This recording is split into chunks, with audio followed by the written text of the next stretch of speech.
Right, నమస్తే, welcome to our channel. నేను మీ వెంకటేష్. తెలంగాణ రాష్ట్ర వ్యాప్తంగా ఒక పెద్ద అంశం ఏంటంటే, చర్చ లేపిన అంశం ఏంటంటే, తెరపైకి వచ్చిన అంశం ఏంటంటే, ఇక్కడ విషయం ఏంటంటే, ఒక యాదవ బిడ్డ పైన, ఒక తల్లి లాంటి వయసున్న అమ్మ పైన ఇష్టానుసారంగా ఇక అది ఆ పదజాలం ఒకసారి మీకు వినిపించే ప్రయత్నం చేస్తా. అయితే ఒక గౌడ సామాజిక వర్గం పైన, ఒక యాదవ సామాజిక వర్గం పైన ఇష్టం ఉన్నట్టు ఒక రెడ్డి అహంకారం అయినటువంటి, నేను అందరూ అంటలేను, ఒక రెడ్డి అహంకారం అయినటువంటి రాజకీయంలో కొనసాగుతున్న వ్యక్తి, ఒక youth Congress state president Shivacharan Reddy అనే ఒక బల్పు మాటలు కలిగిన వ్యక్తి, ఒక బల్పు మాటలు మాట్లాడుతూ రెండు సామాజిక వర్గాలకు సంబంధించిన వ్యక్తులను, శివచరణ్ రెడ్డి అలాగే జక్కిడి ప్రభాకర్ రెడ్డి, వీళ్ళిద్దరు, ప్రభాకర్ రెడ్డి కదా రైట్, ఒకసారి జక్కిడి ప్రభాకర్ రెడ్డి వీళ్ళు ఏం మాట్లాడారు, వీళ్ళు మాట్లాడిన మాటలకు బీసీ సమాజం ఏ విధంగా యాక్సెప్ట్ చేస్తుంది ఒకసారి ఆలోచన చేసుకోవాలి. ఇది నిజంగా క్షమాపణ చెప్పకపోగా, అంటే తెలంగాణ రాష్ట్ర ప్రజలకు, బీసీ ప్రజలకు క్షమాపణ చెప్పకపోగా ఉల్టా బీసీల పైన రాళ్ళదాడి చేసిరు మొన్న. దాన్ని నిజంగా ఏదో తప్పు అయిపోయింది, వాళ్ళని అనడం తప్పు, నిజంగా మా రెడ్డి సామాజిక వర్గం నుంచి కొందరు ఏదో పశ్చాత్తాప పడుతున్న నేపథ్యంలో వీళ్ళు కావాలని కొందరు రాజకీయ కుట్ర కోణంలో బీసీల ఓపిక ఎంత ఉందని పరీక్షించే ప్రయత్నం చేస్తూ ఉన్నారు. అందులో బుట్టంగారి మాధవరెడ్డి అని మనం గతంలో చూసినా, మన బీసీలకు 42% రిజర్వేషన్లు అడ్డుకున్న ఏకైక దుర్మార్గుడు ఎవడని ఉన్నాడంటే, వీని సొమ్ము తింటలేము, వీని కథ తింటలేము, వీని లెక్క తింటలేము, వ్యవసాయకు వచ్చిన భూములు గుంజుకొని తింటలేము, కానీ మన తింటారు, మన రాజకీయ పొలాలు అనుభవిస్తారు, మన ఉద్యోగాలు అనుభవిస్తారు. 42% రిజర్వేషన్ వస్తా అంటే గుంజుకొని తిన్న పుణ్యాత్ముడు, గుంజుకొని అడ్డం పోయిన పుణ్యాత్ముడు రెడ్డిల పంచన చేరి వీళ్ళు బీఆర్ఎస్ పార్టీ కాపాడుతుంది, ఒక పక్క కాంగ్రెస్ కాపాడుతూ ఉంటుంది. వీళ్ళకి అన్ని పార్టీలు సపోర్ట్ చేస్తూ ఉంటాయి, ఎందుకంటే వీళ్ళు అగ్రకుల పార్టీలు కాబట్టి అన్ని పార్టీలు సపోర్ట్ చేస్తూ ఉంటాయి. ఒకసారి వీళ్ళు మాట్లాడిన దానిలో తప్పున్నదా, లేకపోతే మనమే నిజంగా మన బీసీ బిడ్డలకు కుట్ర చేస్తూ ఉన్నారా ఈ సామాజిక వర్గం పైన ఒకసారి చూసుకునే ప్రయత్నం చేద్దాం మిత్రులారా. మరొక్కసారి వినండి, నేను ఎందుకు మాట్లాడుతున్నా అంటే, ఈ మాట ఎవరిపైన కుట్ర చేస్తున్నారు, ఎవరి కోసం ఎవరు పోస్టులు పెడతా ఉన్నారని ఒక్కసారి చూడు. 30 సంవత్సరాలు జెండా మోసి గుద్ద తెంగించుకుంటే ఎవరితో పోసిన ముందు వస్తుందంట, ఇలా ఫ్లెక్స్ వేసుకుంటుందంట. ఇక్కడ నేను స్టేట్ ప్రెసిడెంట్ ఏం లాభము, నా ఎంబడి ఎవరు తిరగాలి, క్యాడర్కి ఏం సమాధానం చెప్పుకోవాలి. కిక్కిడి ప్రభాకర్ రెడ్డి ఫోటోలు లేకుండా మంత్రం రైట్ ఏమన్నాడు, 30 సంవత్సరాల పార్టీ గురించి ఈయన పనిచేసిండట, జెండాలు మోసి జిందాబాద్ కొట్టి ఈయన భుజస్కంధాలు అంగిపోయినాడు, ఇట్లా ఉంగిపోయినాయి. 30 సంవత్సరాలకే నువ్వు ఇట్లా అయితే 77 సంవత్సరాల నుంచి మా బీసీ ముఖ్యమంత్రి కాక మా బహుజన బిడ్డలు ముఖ్యమంత్రి పదవులు లేక మరి రాజ్యాధికారం దిశగా మాకు ముందుకు అడుగులేస్తూ ఉంటే మమ్మల్ని అణచివేసే ప్రయత్నం చేస్తూ ఉన్నారు. అయితే ఇక్కడ విషయం ఏంటంటే, ఏదేమైనప్పటికీ తెలంగాణ రాష్ట్రంలో 77 సంవత్సరాలుగా అణచివేతకు గురవుతున్నామన్న నేపథ్యంలో మేము రాజ్యాధికారం దిశగా ముందుకు అడుగులు వేస్తూ ఉంటే ఈ బల్బు మాటలు మాట్లాడి మమ్మల్ని రెచ్చగొట్టే ప్రయత్నం చేస్తూ ఉన్నావు జక్కిడి ప్రభాకర్ రెడ్డి, అలాగే శివశరణ్ రెడ్డి. నువ్వు అంటే మీ రాష్ట్ర అధ్యక్ష పదవులు మీ సొత్తా, మీ బాబుల సొత్తా, లేకపోతే మీ సంపాదన ఏమన్నది ఒకసారి చూడాలి మిత్రులారా. అయితే ఇది ఇక్కడ జక్కిడి ప్రభాకర్ రెడ్డి ఏం మాట్లాడింది గౌడ సామాజిక వర్గం నుంచి, మొత్తం వీళ్ళు అంజోడుకుల గౌన్లో మొడగొడిపిర్రు. గౌన్లంతా పటబాజిగాలు ఇంకో ఓళ్ళు లేడు, రామ్గాడే చెప్తాడు, దొంగలు అంజోడుకులు అన్న మా గౌన్ల అంజోడుకులు. రైట్, చూసిరా ఎవరిని కించపరుస్తున్నారు, ఎవరిని ఉద్దేశపూర్వకంగా తిడుతున్నట్టుగా కనబడతా ఉంది. ఇది అంత ఒక ఎత్తు అయితే ఈడు, అరే నువ్వు తప్పించుకున్నారో భయ్, నేను చెప్తున్నా కదా, బుట్టంగారి మాధవరెడ్డి ఎదవా నువ్వు తప్పించుకున్నావు. ఇక్కడ విషయం ఏంటంటే, వీడు ఏమని పెడతాడంటే, ఇగో రెడ్డి వర్గాన్ని అసభ్య పదజాలంతో దూషించిన వట్టె జానయ్య యాదవ్ 48 గంటల్లో రెడ్లకు బహిరంగ క్షమాపణ చెప్పాలి. పోయి ఒవ్వల సంఖ్య నాకుతో చెప్పన్నా. ఇప్పుడు ఈయన ఉన్నాడు కదా రెడ్డి, సూర్యాపేట రెడ్డి ఎవరు ఆయన పేరు, సూర్యాపేట ఎమ్మెల్యే ఎవరు ప్రస్తుతం,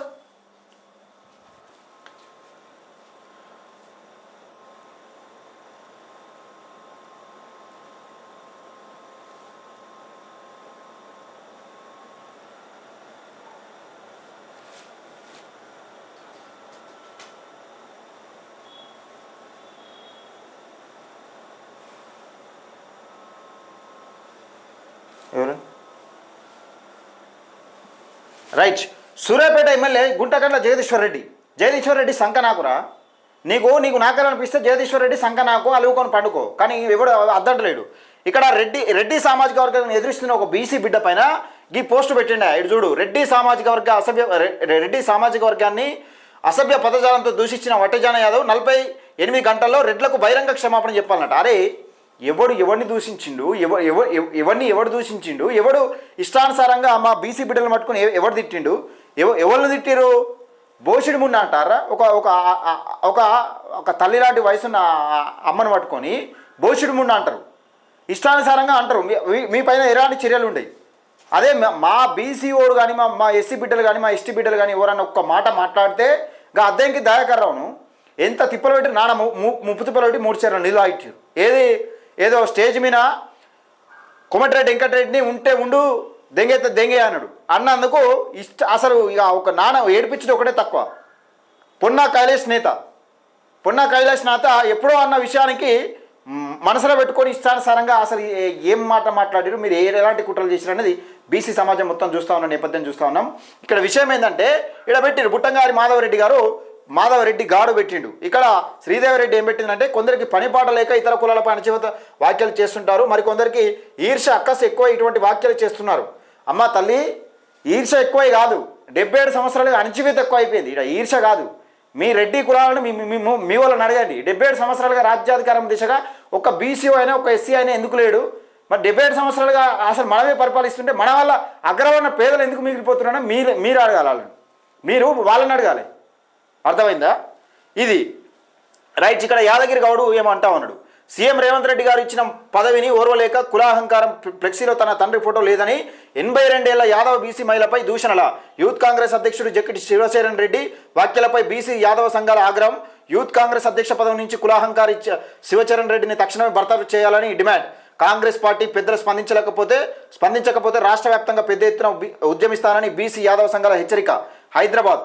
ఇక్కడ ముఖ్యమంత్రి రేవంత్ రెడ్డి గారి ప్రత్యేక చొరవతో యాదాద్రి లక్ష్మీనరసింహస్వామి దేవస్థానం ట్రస్ట్ బోర్డు సభ్యురాలుగా నియమితులైన 82 ఏళ్ల వృద్ధురాలు శ్రీమతి పోచబోయిన ఈశ్వరమ్మ యాదవ్ గారిపై రాష్ట్ర యూత్ కాంగ్రెస్ అధ్యక్షుడు జక్కిడి శివశరణ్ రెడ్డి చేసిన అనుచిత అహంకార పూరిత వ్యాఖ్యలను తెలంగాణ యాదవ బీసీ సంఘాలు తీవ్రంగా ఖండిస్తున్నాయి అని ఈయన చెప్తా ఉన్నాడు.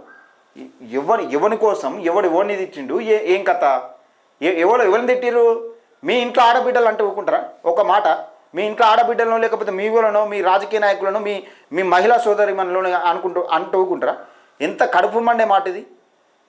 బోషిడి ముండా అని తిట్టి మమ్మల్ని మళ్ళా బీసీ రెడ్డిలపై బీసీలు కుట్ర చేస్తున్నారంటే ఎంత కుట్రపూరితమైన మాట అంటే ఇది మామూలు కుట్ర కాదు. ఇది మాయ తింటారు, మాయ చేస్తారు అన్నీ. ఇప్పుడు గది ఏదో డైలాగ్ ఉన్నది, నయం దాయిపించిన మందే దాగి నాకే వ్యతిరేకంగా మాట్లాడతావు అన్నట్టు మా సొమ్మే తినుకుంటా, మా పదవులు అనుభవించుకుంటా, మా ఉద్యోగాలు కొట్టుకపోకుండా మళ్ళీ మమ్మల్నే ఉట్టిగా బదనం చేస్తున్నంటే అట్టటి విషయం కాదు ఇది. ఈ ఫాల్తుగాడు ఎమ్మెల్యేగా పోటీ చేసి 4వ స్థానంలో వచ్చాడు. ఈడు చూడు, గోవర్ధన్ రెడ్డి అట. ఏ ఫాల్తుగాడు రా? 80 కేసులు ఎవరు పెట్టిండ్రా? ఫాల్తుగాడు ఎవర్రా? ఫాల్తుగాడు ఎవడు? ఫాల్తుగాడు కాబట్టి 80 కేసులు పెట్టి అక్రమంగా అండర్గ్రౌండ్ ఉంటాడు చేసిండ్రా భయపడి. చుచ్చు పోపించిండు సూర్యాపేటలో, గుంటగంట జగదీశ్వర్ రెడ్డికి చుచ్చు పోపించింది కాబట్టి అక్రమ కేసులు పెట్టినప్పుడే మీ దద్దమ్మ పనితనం అర్థమైపోయాయి. ఇక ప్రతి ఎదవ కోసం రెడ్డిలను మనగడ కోసం రెడ్డిలను టార్గెట్ చేస్తున్నాడు. రెడ్డిలను టార్గెట్ చేస్తున్నారు బాబు, రాజకీయ రెడ్డిలను మాత్రమే టార్గెట్ చేస్తున్నారు, మామూలు ఉట్టేవాళ్ళని కాదు. మీరు అర్థం చేసుకోలేదు. ఇక బీసీలు అంటే బ్లాక్ మెయిలింగ్ కాస్ట్ అటు. బీసీలు కాదు, బ్లాక్ మెయిలింగ్ క్యాస్ట్. రాజ్యాంగంలో బీసీ అనే పదమే లేదు, మీకు రిజర్వేషన్లే లేవు, మీరంతా ఓసీలే. ఓటు బ్యాంక్ రాజకీయాల కోసం విభజించి పాలించే విధానాన్ని అమలు చేసి ఇక్కడ బీసీలు ఎస్సీలు ఎస్టీలు అని గింత ఉంటేనే మా సొమ్ము గుంజుక తింటా ఉన్నారు. నిజంగా ఒకవేళ బీసీ ఎస్సీ ఎస్టీ అనే పదం లేకపోతే మాకు దక్కనిస్తారా? మా కూడన్న మమ్మల్ని తిననిస్తారా? కనీసం కూడన్న మమ్మల్ని తినచ్చే అవకాశం ఉంటుందా?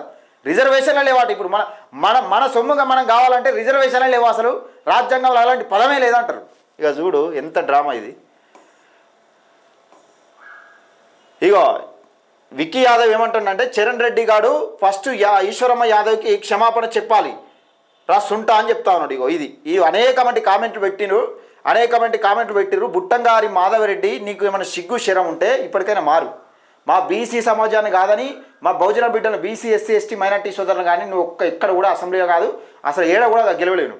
ఇలాంటి నాయకునికి బీఆర్ఎస్ పార్టీ కౌన్సిలర్గా పోటీ చేయడానికి అవకాశం ఇచ్చింది. అంటే ఏ విధమైన కుట్ర ఉన్నదనేది ఒకసారి చూడాలి. వీడు రెడ్డి అనుకుంటా తమాషాలు చేస్తూ ఉన్నాడు. రెడ్డిలపైన చూసారా బీసీ వారు ఇలా ఏకమై ధర్నాలు రాస్తారోకోలు చేస్తున్నారో, చిన్న విషయానికి కూడా ఎలా చేస్తున్నారు చూస్తున్నారు కదా. ఇన్ని రోజులు మన యూనిటీ ఏమైంది? ప్రతి బీసీ సభలో మరి మల్లన్న గారు తీవ్రంగా అవమానపరుస్తూ మన ఆత్మ అభిమానాన్ని కించపరుస్తూ బహిరంగంగానే సభ ప్రాంగణంపై రెడ్డి కులాన్ని కించపరుస్తూ ఉంటే ఏ రాజకీయ నాయకుడైనా ఏ కామన్ రెడ్డి అయినా యువకుడైనా ఖండించారా? వారు చూడండి, బీసీలు ఏకమై నాయకుడిపైన ఏ కామన్ నాయకుడిపై చిన్న అవకాశాన్ని కూడా వదులుకోకుండా రెడ్డిల మీద ఎలా ధర్నాలు రాస్తారోకలు చేస్తున్నారంటే నేను కదా అంటున్నా. మీ రెడ్డిల ఇప్పుడు అగ్రవర్ణ పేదలు అయితే ఎవరైతే ఉంటారో అగ్రవర్ణ పేదల ఆస్తులు కూడా ఈ రెడ్డిలో లాక్కుంటా ఉన్నారు. మీకు రావాల్సిన ఉద్యోగాలు కూడా వీళ్ళు ఈడబ్ల్యూఎస్ పేరుతో వీళ్ళే రాక్కుంటా ఉన్నారు. ఫస్ట్ మీద మీరు యూనిట్ తెచ్చుకోండి. యూనిట్ అంటే మీ సొమ్మునాలు తింటా ఉన్నారు, అది మీరు అర్థం చేసుకోవాలి. మీ సొమ్ము ఎవరు తింటున్నారనేది ఒకసారి అర్థం చేసుకోవాలి. మనం అందరం ఏకమైనామని రెడ్డిలు చెప్తా ఉన్నారు, బీసీలు అందరూ ఏకమైనని రెడ్డిలు చెప్తా ఉన్నారు. అంటే ఎంత గొప్ప మార్పు అనేది ఒకసారి ఆలోచన చేసుకోవాలి. ఇప్పుడు ఎవరు ఏకం కావాలి? మీ బతుకులు మారుస్తా అని చెప్పి అధికారంలో ఎక్కి 77 సంవత్సరాలుగా అధికారాన్ని అనుభవిస్తూ మీకు రావాల్సిన అగ్రవర్ణ పేదలకు రావాల్సిన మా ఉద్యోగాలు కాకుండా అగ్రవర్ణ పేదలకు రావాల్సిన ఉద్యోగాలు కూడా ఈడబ్ల్యూఎస్ పేరుతో ఎత్తుకపోతున్నారు. చూసినావా? ఆ దొంగలను అడుగురు, ఫస్ట్ ఆ దొంగలను అడుగురి. ఇగో ఇది మాధవరెడ్డి నువ్వు పెట్టిన కామెంట్కు ఇది రిప్లై ఇట్లున్నది. దయచేసి మిత్రులారా, ఎవరిపైన కుట్ర చేస్తూ ఉన్నారు, ఏం కథ అన్నది ఒక్కసారి అర్థం చేసుకోండి. బీసీ సమాజం అంతా ఒకటైపోయింది. ఈరోజు యాదవ సామాజిక వర్గం కానీ గౌడ సామాజిక వర్గం కానీ కించపరిస్తే ఏ సామాజిక వర్గం కానీ మా బీసీల జోలికి వస్తే బీసీల తెరవస్తే ఉరికిచ్చుకొట్టుడు అవుతుంది, మామూలుగా ఉండదు. మాట్లాడితే ఏం చేస్తారులే 77 సంవత్సరాలుగా చూస్తూనే ఉన్నాం మేము. 77 సంవత్సరాలుగా మేము చూస్తూనే ఉన్నాం. మిత్రులారా, మన సమయం మర్చిపోయింది, మన సమయం వచ్చింది. ఇక మనం ఎన్ని రోజులు చూస్తాం? ఇక దయచేసి మిత్రులారా, ఈ వీడియోని ఎక్కువ మందికి షేర్ చేసే ప్రయత్నం చేయండి. జక్కిడి ప్రభాకర్ రెడ్డి, జక్కిడి శివశరణ్ రెడ్డి బహిరంగ క్షమాపణ చెప్పాలి. వట్టి కాదు, బహిరంగ క్షమాపణ చెప్పాలి. అవసరమైతే ముక్కు నేలకు రాయాలి. దయచేసి వీడియోని ఎక్కువ మందికి షేర్ చేయండి, లైక్ చేయండి, మన ఛానల్ని సబ్స్క్రైబ్ చేసుకోండి.